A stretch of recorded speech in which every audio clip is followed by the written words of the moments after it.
It's been a busy old week for the world, but not all of it's been serious. Here's the week in bullshit. Hullabaloo! As Iranian President Mahmoud Ahmadinejad brings gripping controversy to an otherwise dull afternoon on BBC News by introducing a knockabout air of anti-Semitism into a UN conference on race, upsetting Zippo and Coco here in the process. The end result was startlingly like a jongleur's open mic spot gone horribly wrong. Guys, did you hear the one about the Jew? Okay, you heard that one. Hey, anyone here from Israel? Money-geddon! And the nation's anxious eyes turned to Alastair Darling's face, arms and body as he prepared the most important budget ever. Sky helped build the anticipation with a series of exciting VTs in which celebrities told us what they'd do if they were Chancellor.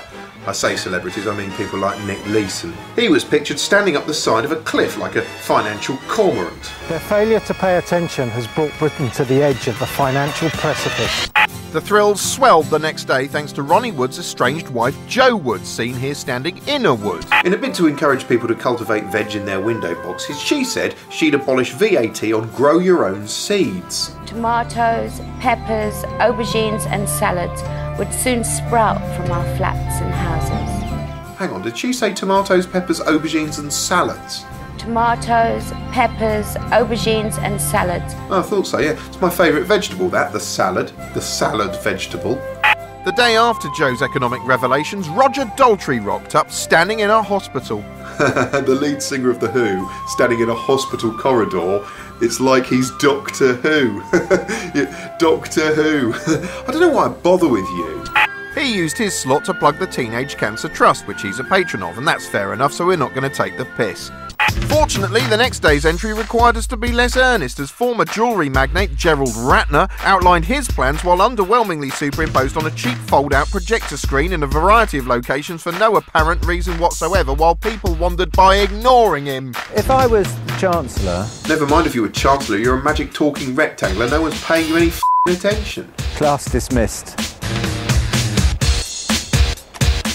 Ladies and gentlemen, the Chancellor of the Exchequer. The final Alastair Darling wannabe was Neville Staple. Yes, Neville Staple, you know, from the specials. He sang on Ghost Town, and that's why he'd make such a good Chancellor of the Exchequer. If I was Chancellor, I'd be bloody worried about what's happening today. Come the day itself, Sky reflected the austere, belt-tightening mood of the nation by cracking out the exciting Skycopter to follow Darling the few hundred metres from Downing Street to Westminster. They also wheeled out lots of grubby urban Banksy-style graphics and held scintillating interviews with the stars. What did you make of the budget? Do you feel, as a pensioner, better off at the end of it all?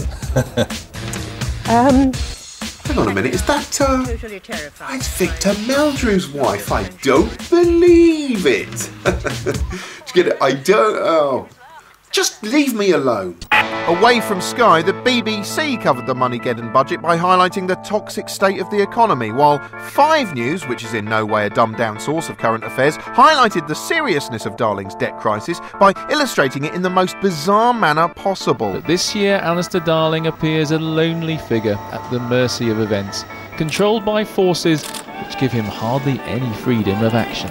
God, you know, TV fakery really has gone too far. Yes, they made a lovely little puppet show featuring an unbelievably cheap Alastair Darling marionette apparently made by a psychopath, and they got their money's worth. We saw him enjoying the riverside and having a shit in a field and caressing his bright red box and walking gaily down the road and camping it up at a building site and standing on a wall and sitting at the wheel of a car and chatting up some birds and waving his money around and impishly wagging his eyebrow and going mental at a garage and being shunned in a pub and telling off a silly man in the foreground and walking past Whitehall and all confusing a bystander and then getting a little migraine before giving up and cutting back to the studio. Andy, let's talk more about national debt. No, Andy, let's talk more about what the you were doing with that puppet.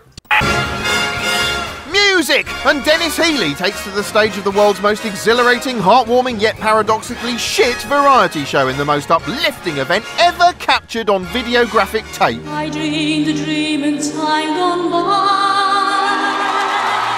Now, the two astonishing things about Susan Boyle are apparently, one, that she looks a bit like a cross between a Soviet premier from the 70s crossed with a haunted tree, yet two, she manages to have above average vocal cords. When dreams are made and used and wasted. Except she's not that remarkable if you stop to think about it for, I don't know, 0.68 of a second. She's not got the greatest voice in the world, nor has she got the ugliest face. Just walk into the street and you can see a woman who looks like her standing at pretty much any bus stop. But thanks to a combination of our backward appearance-led culture and a nakedly manipulative setup VT, which made her out to be a comedy loser... Well, I've never been married. Never been kissed. Oh, shame. Susan Boyle's performance soon became the #1 talking point for every tiresome prick in the land. Before long, this cheerful highlight of one hit ITV show became the cheerful highlight of another hit ITV show called The News. And finally, we've been humming her song around the office once again today, and it seems we are not alone. The voice and the life story of Susan Boyle have managed to lift the spirits of millions in these tough economic times. Oh, you. Of course, the festival of patronisation didn't end there. Yes, Susan Boyle really did practice with a hairbrush at home in West Lothian. Yes, they showed us all round her little house in her little corner of Scotland, which wasn't prepared for this kind of attention. Honestly, you'd have thought they'd discovered John Merrick could juggle. Inevitably, we're also forced to listen to some choice words from Formica Face. I honestly think it spoils people if you give them a big old makeover. What, like when you pump 10 gallons of Botox into their face? But I think we'll keep her as she is for now, so she doesn't have the added pressure of worrying about what she looks like. We also heard from shit sluggo ball bags here. I mean, look, we're in the middle of a terrible recession. A lot of people in Britain have been suffering very badly from that. I can think of some I'd like to suffer more. And I think what Susan Boyle has single-handedly done is bring a smile to all our faces. And she's achieved all this in just the show's first episode. 3 S's. As well as dominating ITN's news bulletins, this feel-good story was also all over the papers, like an outbreak of some kind of Les Dawson visual spam mail. In fact, sometimes it felt like you couldn't go anywhere without seeing her face. You might as well have cut it out and stuck it on a pole and then stuck that to your forehead. Still, if her dominance of the UK was bad enough, it got worse when the Americans got wind of her. They managed to crank the condescension to a whole new level, patting her on the head like she was a magic baby that had learned to play the flute. So, Susan, what a sensation this is. Do you wake up every morning now with a smile? Or what passes for a smile on your unconventional face? You also said to everybody that you had never been kissed. No comment. Don't want to talk about that. Don't want to talk about that. Yeah. Well, fair enough. Tell me, Susan, can you wipe your own asshole? Were they surprised what you could do in front of that crowd? I'm very surprised. I think they were gobsmacked. Gobsmacked, one of my favourite British words. I've got another British word for you. Shitehawk. Let's try and keep it ladylike. Yeah, let's do. Okay, now just turn around for me if you will. And do a little jig for us, like a monkey.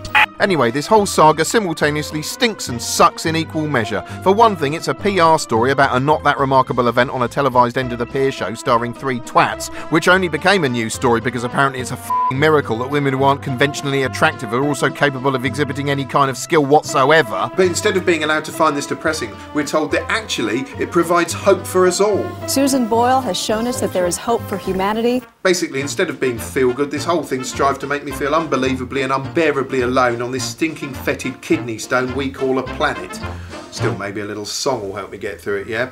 I dreamed a dream in time gone by.